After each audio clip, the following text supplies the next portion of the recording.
Have you still not registered or updated your mobile number with Aadhaar? You can avail a lot of Aadhaar-related services and facilities by simply authenticating with OTP received on your registered mobile number. Here's how you can change or add your mobile number in Aadhaar. Step 1. Visit a nearby Aadhaar Enrolment Centre. You can locate the nearest Aadhaar Centre from uidai.gov.in or mAadhaar app.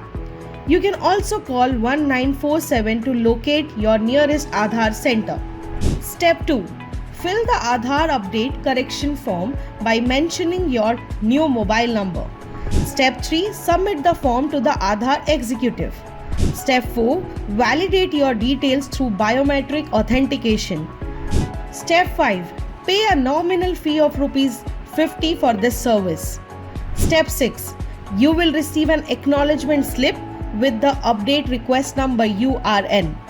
So, go right away and update your mobile number and enjoy all Aadhaar related services.